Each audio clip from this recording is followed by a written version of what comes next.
Right now, there's a girl. She's stressed, depressed, and nonetheless down. She begged and pled while he ignored her cries. She told her parents, but they said it was just lies. She smiled on the outside and felt weak within, that she had no power because it was taken by him. My name is LeMya Jones, and I'm also guilty of being a victim. A million words will not bring you back. I know because I tried. Even with a million tears, I know because I cried. And that girl over there, I bet she thinks it's her fault. And that girl over there probably wants to never again leave her home. And all I can say is, you're not alone. Because you know what I found on rain.org? Every 73 seconds, there's another victim of sexual assault. And that's just in America. Every 9 minutes, there's evidence for child sexual abuse. Out of all of these victims, 2 out of 3 are 12 to 17. And that's our age. And you know what else? 995 out of 1,000 perpetrators were only 46 out of 230 reports of them lead to arrest. 9 out of 46 gets referred to prosecutors.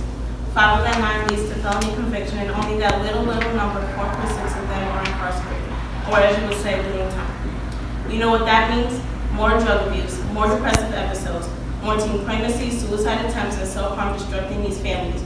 More students no longer dreaming and succeeding because with insomnia there's no more dreaming. But why? Why are there so many victims crying for our help?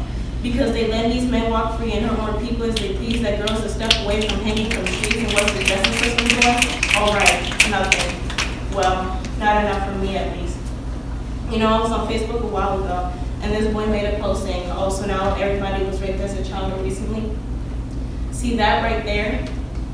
That right there is the most inconsiderate thing I've ever heard. Instead of stepping in and helping, that's just making things worse. You mimic your pain for that little sense of pain, but if it was your daughter, oh yeah, you'd be going insane.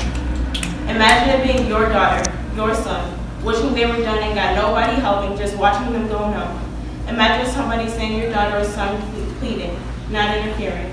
No hey or stop, just moving along freely. We need more bystander interventions because one person stepping in means more people attempting to help prevent as well.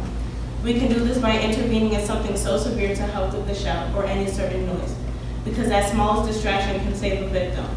Imagine a world where we save others to keep them safe, and in reality a hero doesn't have to wear a cape, because in this world I want to see a girl that's not stressed, depressed, and nonetheless down. She smiles on the outside and happy within. She has her power because it wasn't taken by him.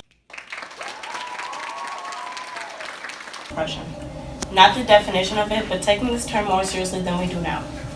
According to statistics, 30 million people, 300 million people all over the world have depression, while suicide is the second leading cause of death among people ages 15 and 24. I wish our community would just stop telling these people it's just a phase or get over it, or calling them a drama queen or that they're exaggerating. Not everybody else just wants attention just because maybe you do. And for those that have depression, you're not alone and don't ever give up. Because a quote once told me, I am bent but not broken, I am scarred but not disfigured. I am sad but not hopeless, I am tired but not lifeless. I am afraid but not powerless, I am angry but not bitter. I am depressed but not giving up. And to the people out here, if somebody says they're going to kill themselves, always take it into consideration no matter what. Because it isn't funny. I would know because I went through it. I tried to tell an old friend how I felt and that I wanted to kill myself, and she took it as a joke, like it was a laughing matter. No. If it wasn't for my grandpa or my mother, I wouldn't be here at this point telling the speech. This is not Nike, so don't tell them to just do it. I promise guilt is going to come over you for a long period of time. And if you didn't know, you can go to jail for things like that. Like when Michelle Carter's boyfriend said he would kill himself, and then she persuading him into doing it after the fact he was starting to change his mind, and she had to pay for that crime. We are too young to be doing time and having everyone screaming, free you till it's backwards. No, none of that. And it's crazy because the same people that didn't care about the person killing themselves, I guarantee will be the same people that claim they miss you and post rest in peace.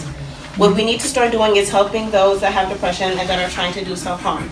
By doing this, the suicidal rate for teenagers can most likely decrease by a greater percentage. Because a quote once told me, I am bent but not broken, I am scarred but not disfigured. I am sad but not hopeless, I am tired but not lifeless. I am afraid but not powerless, I am angry but not bitter. I am depressed but not giving up. Not just Black Lives Matter, all lives matter.